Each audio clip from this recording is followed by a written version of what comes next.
The final and longest part of our journey was through Botswana. First, we traveled by minibus from Zimbabwe and crossed the border into Botswana. Our first stop was Kasane, where we visited Chobe National Park and spent time on the Chobe River. We passed through several villages along the way and noted that things in Botswana were a bit more developed than in Zimbabwe. Botswana is known to be one of the wealthiest nations in Africa due to their diamond mining and political stability. In many small communities, people lived in small stone or wooden huts with thatch roofs. However, in some villages, we noticed that there were satellite dishes attached to some of these small huts. As my father would say, you gotta have your priorities, right? Through all of the countries we visited, we saw people traveling on these donkey carts, which were pulled by 2 or 4 donkeys. Here, you see the shopping mall on the main road of this small village as we made a vehicle transfer at this service station. While staying in Kasane, we had some time to walk through the town, and we chuckled at the slogan on this sign, "Wash your car while you wait at KFC and Hunter's Pub." KFC was the only fast food restaurant that we saw anywhere in Africa. Here we saw a group of school children as school was getting out.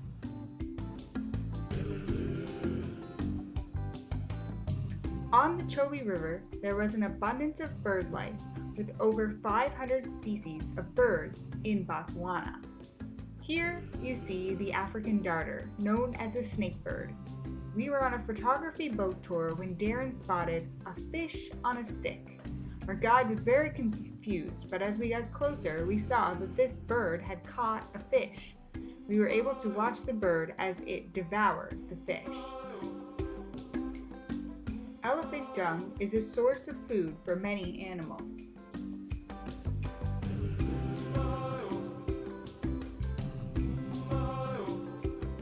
The lilac-breasted roller is one of the prettiest birds in the area. It was the former national bird of Botswana.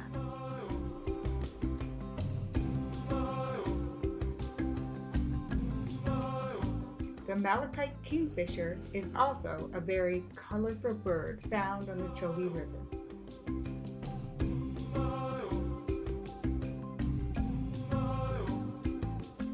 The marabou stork was a common sighting, along with vultures.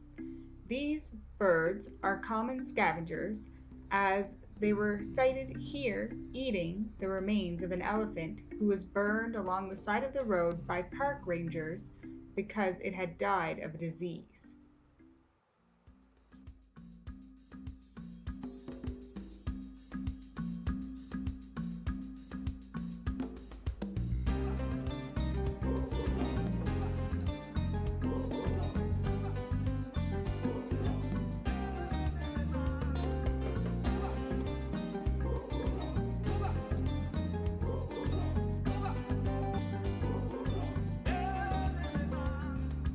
This was the first time we saw a warning sign about hippos and crocodiles.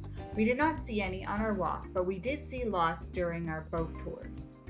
Although the large open mouth makes it look like this hippo is attacking, it is actually just yawning. The hippopotamus and the oxpecker bird have a symbiotic relationship where the bird eats the parasitic insects off of the hippo.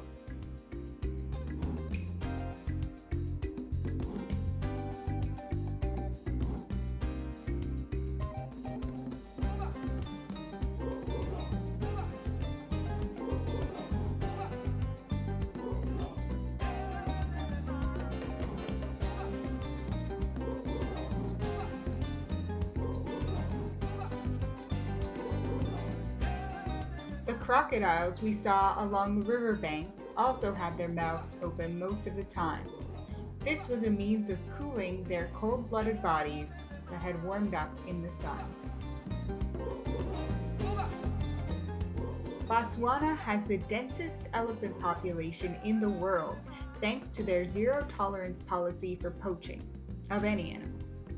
The military's main job is to protect animals from poachers, and they have a shoot-to-kill strategy for poaching, thus they never have repeat offenders. We were able to see the elephants up close along the river cruise. We watched this elephant washing the grass before eating it. Elephants grow 6 sets of teeth throughout their lifetime. The final set usually grows during their 40s and must last until the end of their life, which is usually 60 to 70 years. The sand and dirt found on the grasses wears down their teeth, so they try to clean off the grass before chewing it.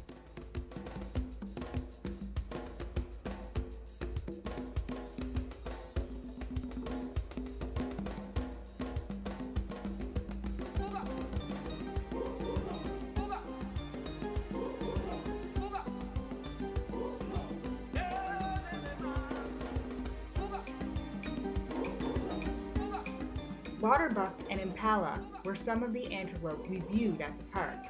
The impala have a symbiotic relationship with guinea fowl, as the impala provide protection from large predators and the guinea fowl act as an alarm system.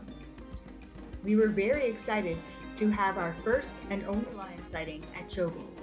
This pride captured a small elephant and were feasting along the side of the road in the park closest to the river.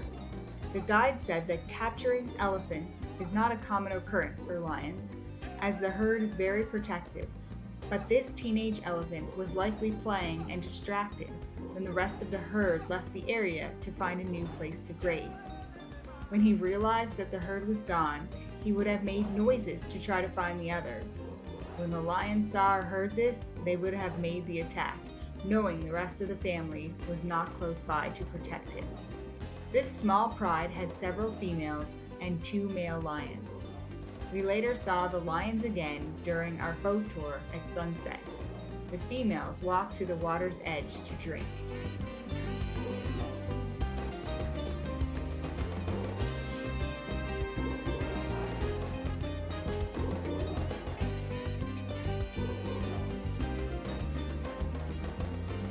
We saw lizards along the edge of the river and this small salamander outside of our lodge. The lodge area was home to monkeys, warthogs, and the banded mongoose. These mongooses were hiding under a vehicle and then ran over to the flower bed and started digging. They commonly eat roots and tubers. This monkey is holding a jam container that he stole from the outdoor tables.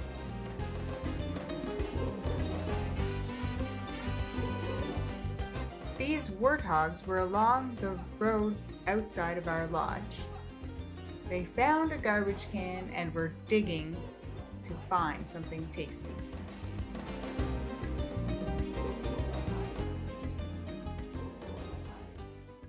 Water buffalo were another common animal seen along the Chobe River.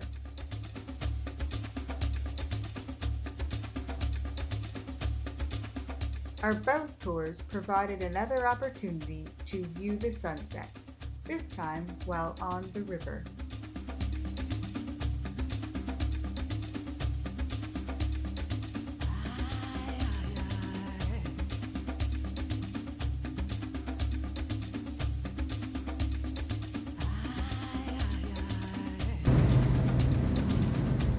From the airport in Kasane, we took a small plane, a Cessna Caravan, to a landing strip outside of Mopiri camp.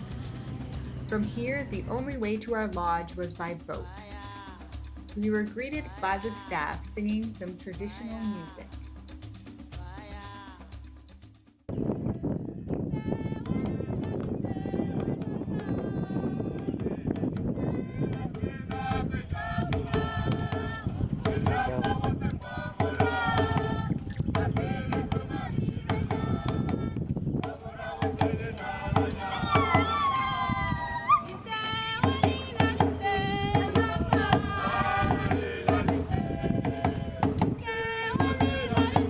These 2 small birds were nesting in the pontoon boat that we traveled on.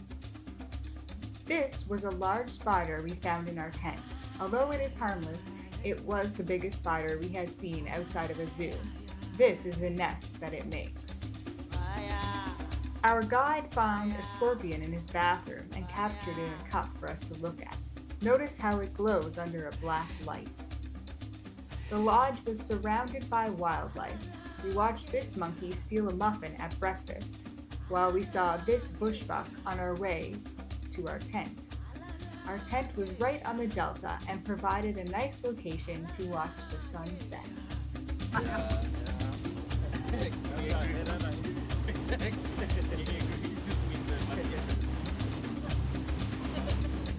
Most of our time in the delta was spent on the water. We thought that it might be warmer here, but it was quite chilly on the water, probably around 15 degrees Celsius. I wore 2 sweaters and a jacket most of the time. If birding is your hobby, then the Okavango Delta is an excellent place to visit. There were many different colorful birds to see.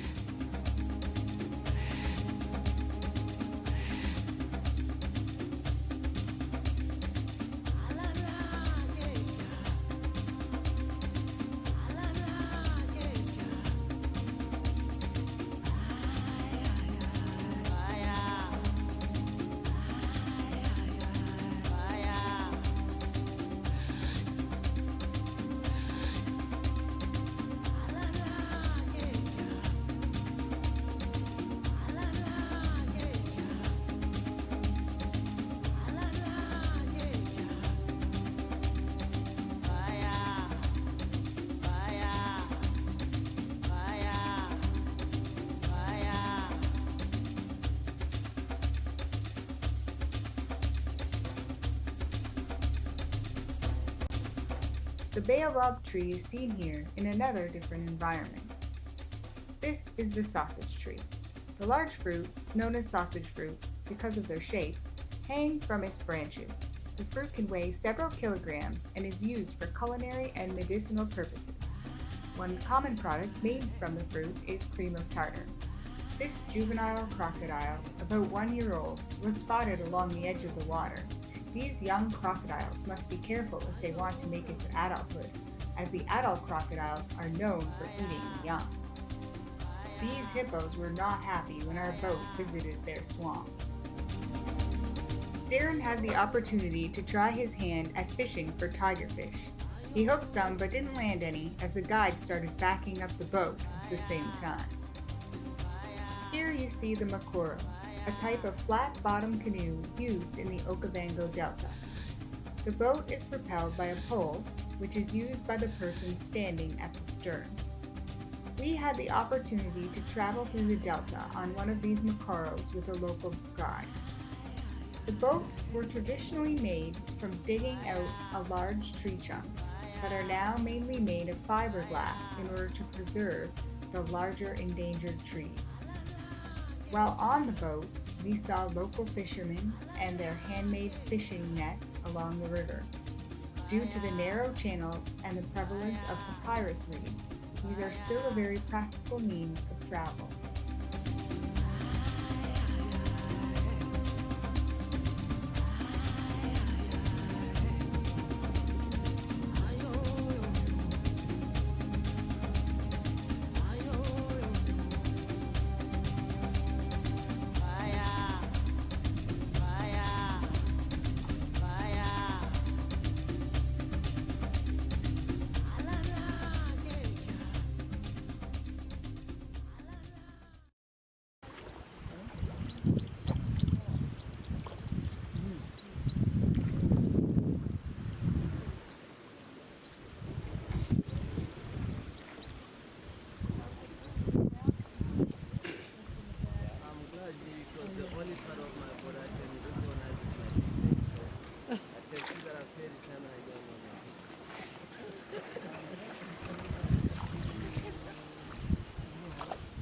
With the sun on the sand, it looks golden.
Darren and a couple of other members of our group wanted to try their hand at controlling the Makoro.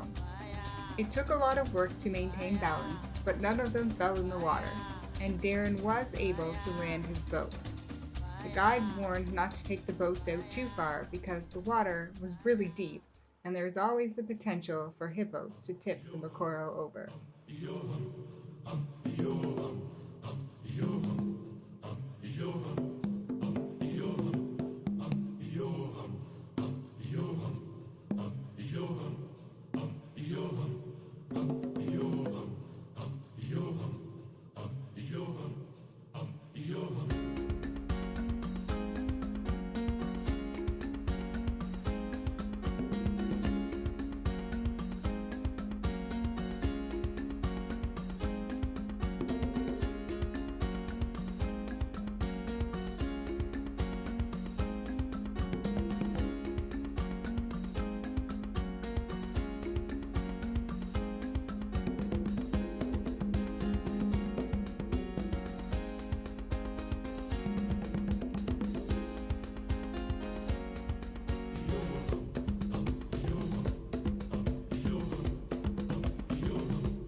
Along the delta, we saw a lot of farm animals. Most common were donkeys. Our guide told us that there used to be a government subsidy for donkeys, so the population has skyrocketed. We stopped for a short nature walk on another island in the delta and found this elephant skeleton. It gives you an idea of how large the animal is. Our guide pointed out the teeth, which is one way the age of the animal can be estimated.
Our time in the Okavango Delta included a night of camping on a small island. Here you can see the portable toilets we had, a seat over a hole with a shovel to cover your business when you finish. This was the view of the sunset from our campsite. Hey, what's that bird to the left?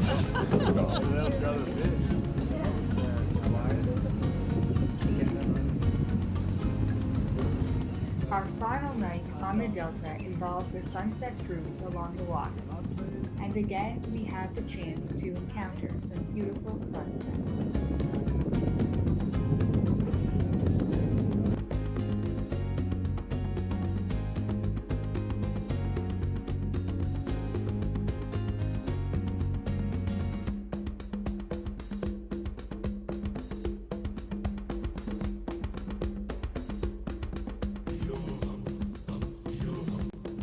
Water lilies grow throughout the delta. Our guide picked one out and told us about how people traditionally make necklaces out of them. The only problem is they only last for about an hour.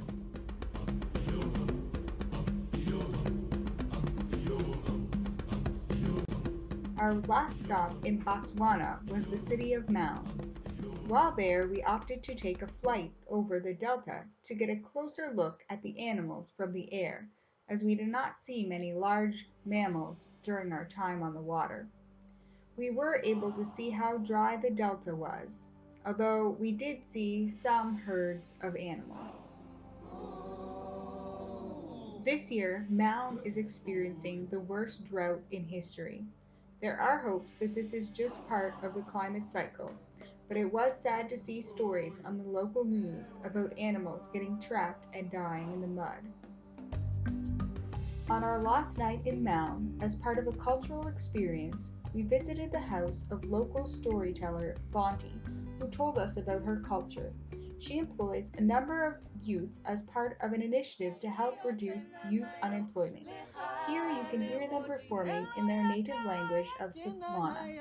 Tumelo ya ka na yo ki tswane ka sa ta ki o tsena na yo le ga le godimo wa le teng hayo mathata hayo mathata hayo modimo wa le teng. Thanks for watching. Check back in a few months for highlights from our next adventure.